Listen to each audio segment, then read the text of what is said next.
Merci de nous choisir pour vous informer tout de suite les titres. Lancement ce week-end à Kinshasa de la campagne congolaise Téléma, un front patriotique pour barrer la route à tous les agresseurs de la RDC.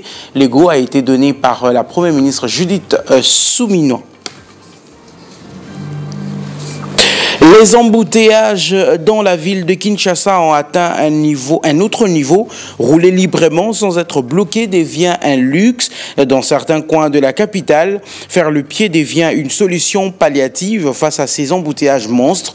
Nos reporters étaient sur terrain pour vous faire vivre ce calvaire des habitants du côté sud-est de Kinshasa. Reportage à suivre. Et puis, c'est déjà le mois de mars dédié exclusivement à la femme. L'occasion s'offre pleinement pour votre rédaction de vous faire découvrir certaines personnalités féminines qui marquent du jour le jour leur temps à travers leur dynamisme et le travail bien fait. Pour une première étape, nous vous emmenons à la découverte de la première ministre Judith Suminwa et de la ministre des Affaires étrangères Thérèse Kanikwamba-Wagner.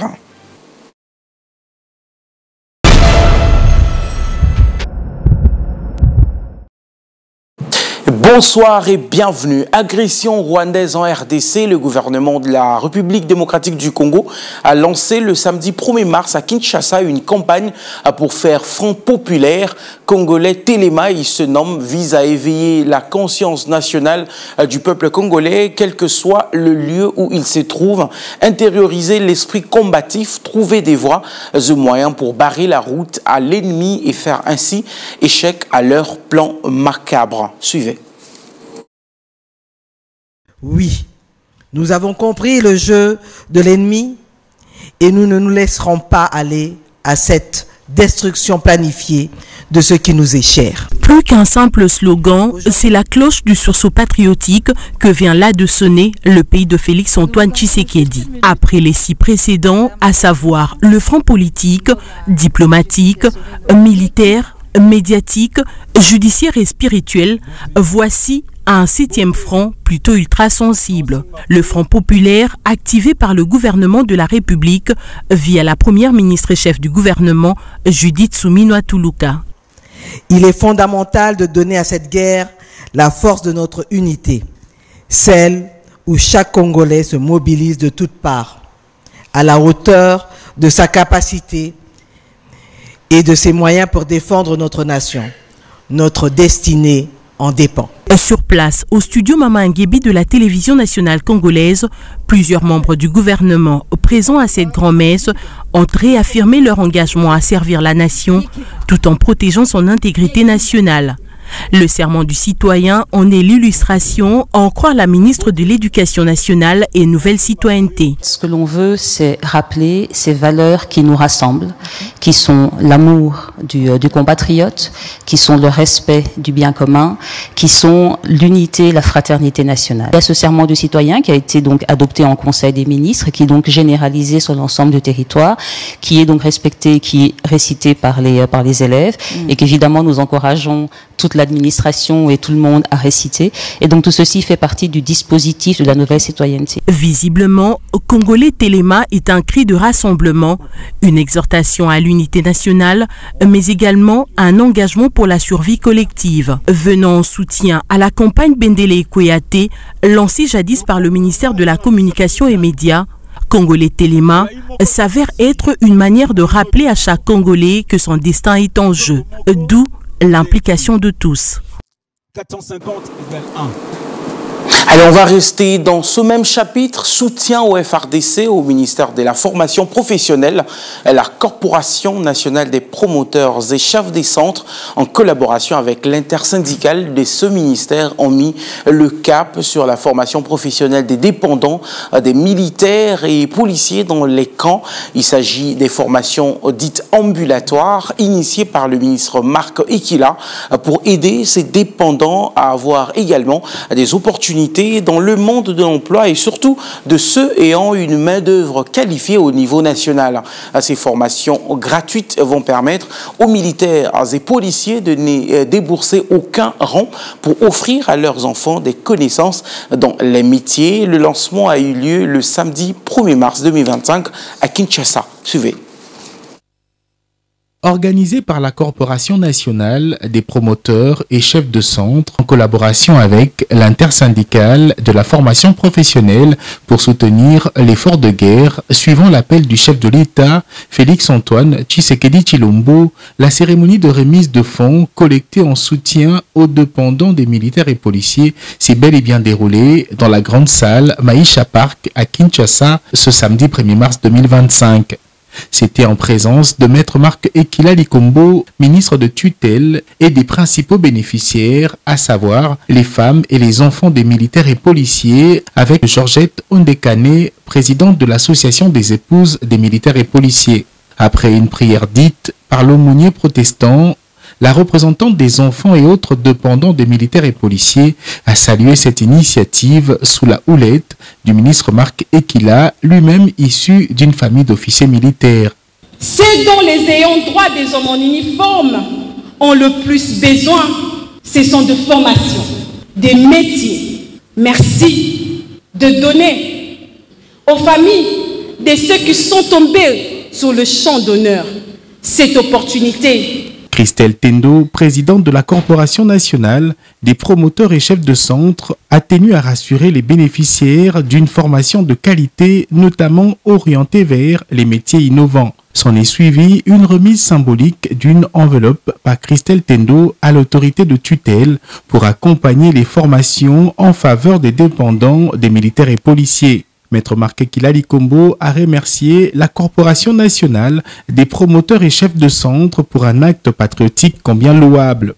Le ministre, qui a demandé que les fonds ainsi collectés soient logés dans un compte bancaire co-géré par les structures concernées pour en assurer la transparence, a aussi expliqué les modalités de formation en ambulatoire en vue de compenser le manque de centres qualifiés dans les camps militaires. Nous avons pensé qu'on peut rassembler ces apprenants-là qui sont les dépendants des militaires et les formateurs vont venir vers eux avec le matériel didactique, avec tout ce qui est nécessaire pour donner le cours. Ça va se faire en 5 phases.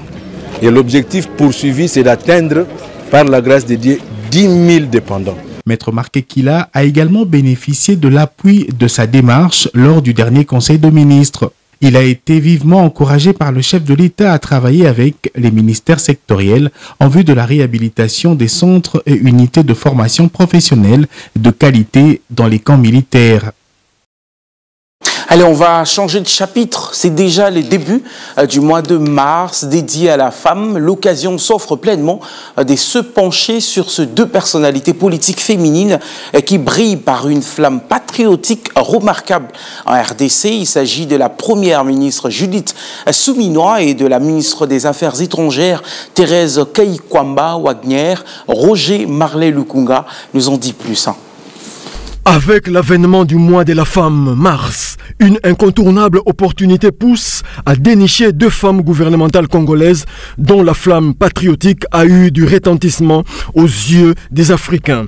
Au numéro 1, Madame la Première ministre de la République démocratique du Congo, Judith Suminwa Tuluka.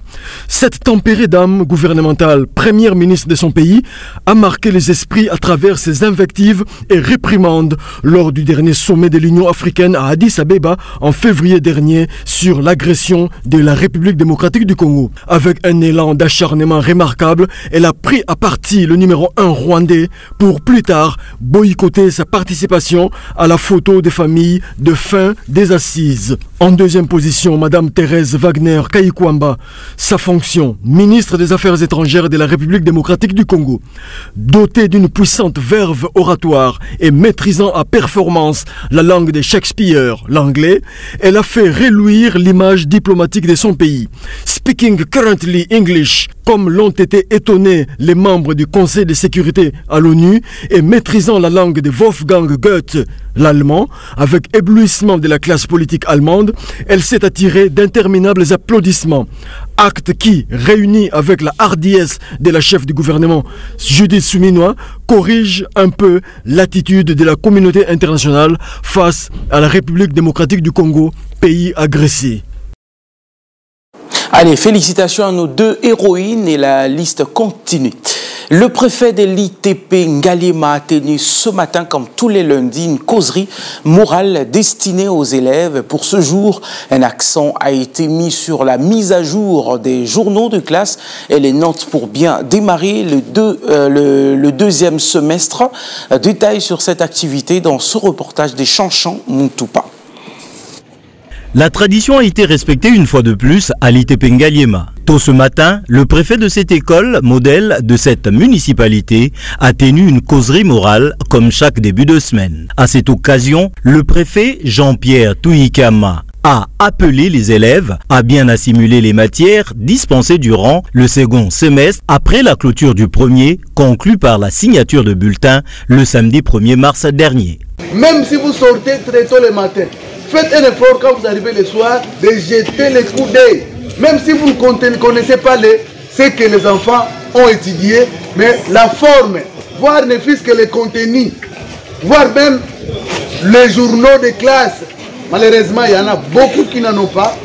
Vérifiez quand même ce que l'enfant a écrit aujourd'hui. Ça va aider l'enfant à ce qu'il soit toujours à jour. Tellement que les parents sont préoccupés chaque jour, ils sortent le matin, ils viennent la nuit, fatigués. Les embouteillages qui amènent les parents à arriver à la maison jusqu'à 23h, 0h. Le numéro 1 de l'ITP Ngaliema appelle les parents à toujours vérifier les journaux de classe et les cahiers de leurs enfants afin qu'ils soient à jour avec les notes et qu'ils sachent ce qu'ils apprennent à l'école. Allez, on va garder ce chapitre éducatif. L'école EPA 3 Gombe accueille les élèves finalistes en plein stage d'enseignement. Cette période qui court pour un mois leur permet d'allier les notions apprises à la pratique, images et commentaires. Ainsi, c'est pour mettre en pratique les notions apprises lors de leur formation que les élèves finalistes venus de diverses écoles se retrouvent en stage à l'EPA 3 Gombe. Une belle opportunité de faire rencontrer les difficultés de l'apprentissage sur le banc d'école pour les finalistes, aux rigueurs de l'adaptation et de la transmission des matières aux autres apprenants. Situation qui comporte un intérêt particulier.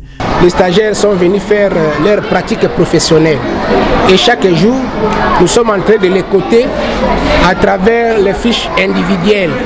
Et je pense que ça évolue très bien. Et ce que je peux seulement vous signaler pour cette année, c'est une exception pour cette année.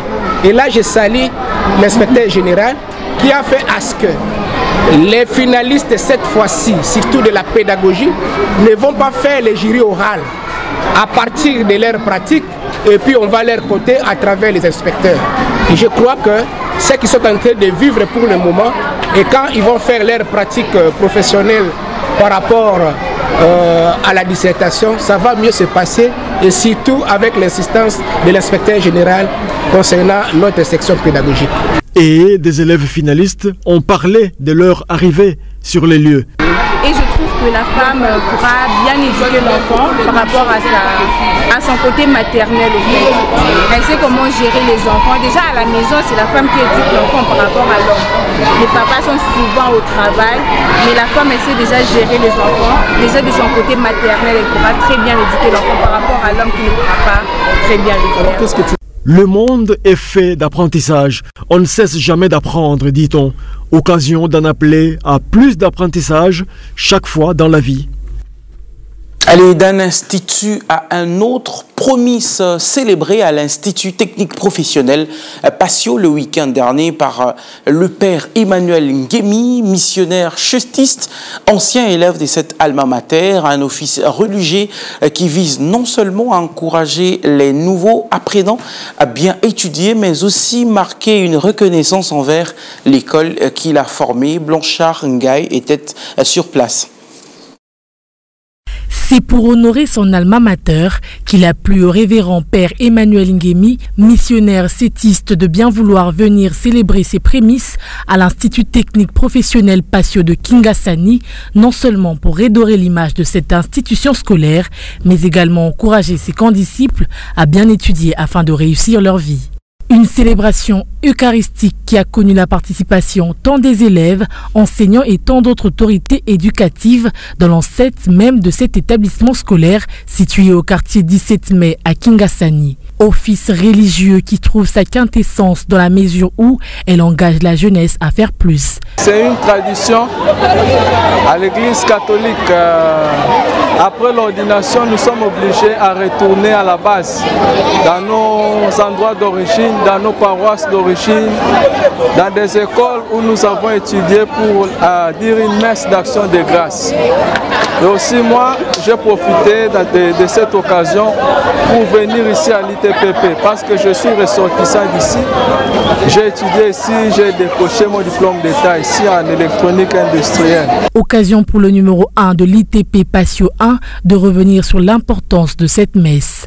Nous sommes très heureux en ces premiers jours du mois de mars d'accueillir dans cette alma mater à la personne du révérend père Emmanuel Ngemi, squettiste, digne fils de cette école. Il a reçu le rudiment de l'éducation passionniste et nous sommes très fiers de lui. Et il est ici pour sa première messe auprès de ses enseignants et de ses frères et ses sœurs. Une joie exprimée par les élèves quant à cette circonstance. La vie est un combat, il faut affronter les différentes choses pour réussir dans la vie. Une grande joie de voir un ancien élève revenir comme étant prêtre. Cela va nous servir vraiment de grands exemples de suivre pour notre avenir et notre génération future. Les prémices du révérend père Emmanuel Ngemi à l'ITPP 1 et 2 revêtent d'une importance grandiose dans la mesure où elles visent non seulement à stimuler ses condisciples au bon travail, mais aussi marquent un signe de reconnaissance à l'endroit de l'école qui lui a donné un sens de vie.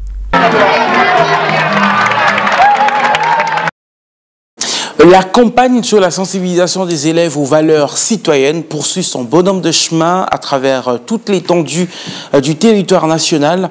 Le prophète de Lualaba 1, Bonaventure Mukubu et ses sous-prophètes ont effectué une ronde dans des écoles de la sous-division de Muchacha et Lubudi, ce dans le but d'éveiller la conscience des élèves sur les valeurs patriotiques résumées dans le serment du citoyen. Suivez. C'est une ronde d'école effectuée par le prophète et les sous-prophètes de l'Olaba 1 qui s'inscrit dans le cadre de la sensibilisation des élèves aux valeurs citoyennes. De la sous-division de Muchacha, en passant par celle de Lubudi, les élèves ont pris l'engagement patriotique en récitant le serment du citoyen, des recommandations de la ministre Raïssa Malou qui sont bien exécutées par le prophète Bonaventure Mukubu et ses collaborateurs. Cette nouvelle campagne des citoyennetés actives prônée par le ministère de l'Éducation nationale vise à former des citoyens engagés, responsables et capables de contribuer à l'unité nationale. Je l'ai dit au sommaire, se déplacer dans la ville de Kinshasa devient un véritable casse-tête pour la population. Plusieurs tronçons à des heures dites de pointe sont chaque jour bloqués par des embouteillages monstres qui affectent la fluidité de la circulation dans la ville. Dans la partie sud-est de Kinshasa, les constats est très désolant. Plusieurs Kinois pour se rendre au travail font des longues distances de marche pour espérer tomber sur un taxi-bus. Nos reporters étaient sur place pour palper du doigt à cette triste réalité. Reportage. C'est devenu une rengaine habituelle dans la ville cosmopolite de Kinshasa. Les embouteillages battent tellement leur plein que les habitants de cette mégapole se résolvent à recourir à certaines solutions de réchange telles que soit la marche à pied à de longues distances, soit alors à des déplacements entrecoupés faits d'un tronçon à véhicule et terminant par la marche à pied. S'agissant de ces embouteillages, quelques personnalités, précisément des enseignants et des élèves, trouvent opportun d'en parler. La situation d'embouteillage vraiment pose problème. Mais nous, au niveau de l'école, qu'est-ce que nous avons fait? Nous avons demandé à tout le personnel de s'adapter, c'est-à-dire de faire le tout possible, de dormir très tôt et se réveiller très tôt. Et vous allez voir, il y a certains, et la plupart même les élèves, nous-mêmes personnels, on se réveillait à 6 heures pour venir à l'école, mais ces derniers temps, il y a certains qui se réveillent, voire même à 3h30, à 4h30, à 4h50. Tout ça, c'est pourquoi nous ne pouvons pas accepter les retards. C'est donc ici l'occasion d'en appeler au bon sens des responsables au niveau scolaire et professionnel afin de ne pas être trop regardants sur les heures d'arrivée à l'école ou au travail. Allez, on va apprendre cette information. L'ONG Wikilinguala a réuni des journalistes et agents de médias le week-end dernier pour une conférence autour des langues maternelles lors de la clôture d'activité. C'était une opportunité toute faite pour cette structure de rappeler l'importance des langues nationales dans toutes les sociétés. Détail dans ce reportage de Hanifa Isiaka et Philippe Badibanga. Quand il viendra ici, veuillez l'applaudir. Et lui va nous... C'est dans le but de célébrer le 25e anniversaire des institutions spécialisées dans les langues nationales qu'a eu lieu cette conférence de presse. Organisée par Wikilinguala, cette activité s'est voulue une opportunité de valoriser les langues maternelles ou les langues nationales à l'ère du numérique. Pareilles activités revêtent tous leurs caractères indispensables dans la mesure où tous les peuples du monde se reconnaissent rattachés par des éléments culturels, parmi lesquels la langue. Ainsi, au-dedans d'elles se retrouvent des langues vernaculaires, des langues ethniques et plus loin même des langues nationales. Remise reprise le week-end dernier à la Direction générale des publicités extérieures de Kinshasa, DGPEC en sigle. La nouvelle équipe, désormais dirigée par Claude Tangola, a pris ses fonctions lors d'une cérémonie présidée par les directeurs de cabinet du ministre provincial du Plan, Budget, Emploi et Tourisme. Reportage de Muriel Monsa.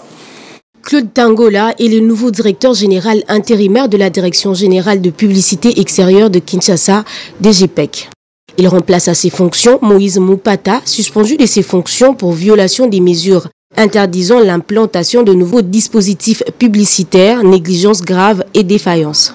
En présence du directeur de cabinet du ministre provincial du Plan, Budget, Emploi et Tourisme, Patrick Bouchoumé, les directeurs généraux entrants et sortants ont procédé à la remise et reprise.